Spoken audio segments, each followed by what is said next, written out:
What's up? It's Susie from Hey Girl Hey, and today I'm introducing you to one of what I think is the most flavorful cuts of steak on a whole cow. This is a Bavette steak, and we're serving it with a beautiful homemade chimichurri. It grills up hot and fast in under 20 minutes, and it tastes as fancy as it sounds. Let's do it. First up, let's talk about what a Bavette steak is. This is one of those cuts of steak that sometimes gets lost in translation from the internet to the actual butcher counter. It is difficult to find somebody that will sell you a Bavette steak. What you're most commonly going to see are flap steaks, and Bavettes are cut from a flap. So if all you can find is a flap steak, you will be getting a very similar flavor profile. The Bavette is cut from the end of the flap steak, so it usually has a thicker portion at top. It tapers off and gets pretty narrow at the end, but a flap steak itself has the same marbling and the same flavor. So if flap is what you can find, it will absolutely work in this recipe, and it will taste just as delicious. One thing that a Bavette steak is not is a flank steak or a skirt steak.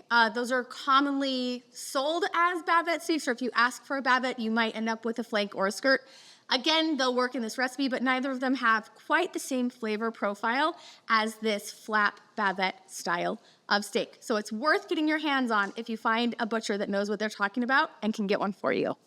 Because this beef cut is so flavorful, we don't want to overdo it in terms of all the things going on. So we're skipping a marinade, we're hitting it with beef rub on both sides, we're gonna grill it hot and fast over charcoal, and we're gonna serve it with a homemade chimichurri sauce, which I think is a great balance to really rich, fatty, delicious beef.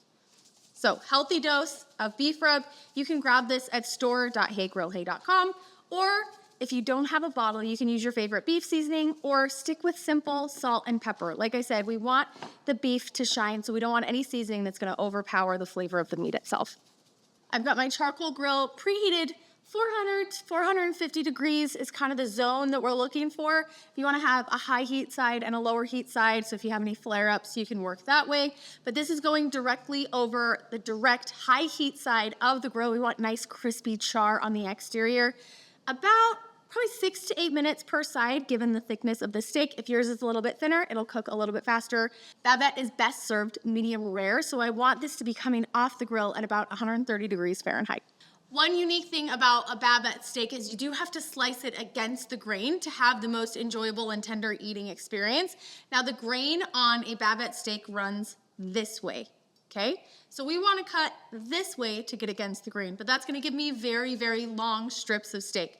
So what I like to do is generally cut into a couple of smaller pieces. Turn, oh, look at the doneness inside of that.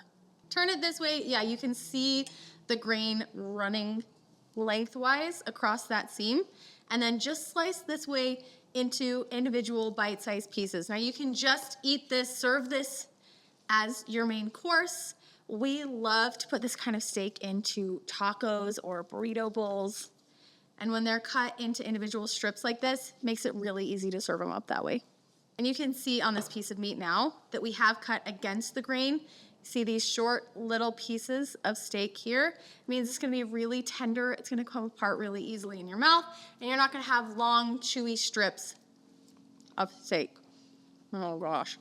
People are gonna look at the amount of liquid on this cutting board and tell me that I didn't rest this steak enough, but I pinky promise it doesn't matter how long I rest a Bavette or a flap steak. Every time I slice it, I have to make sure that I'm using a cutting board with these giant ravines around the outside to capture all the liquid. Once your steak is sliced, you can serve your chimichurri on the side, but for impact, I always hit my sliced steaks with just a little line of this chimichurri down the middle. That way each piece gets some, and all of that flavor has kind of time to soak in between each slice of steak.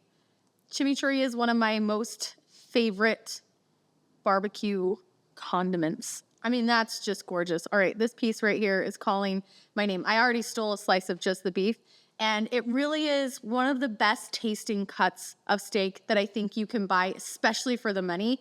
It has great texture, a good chew.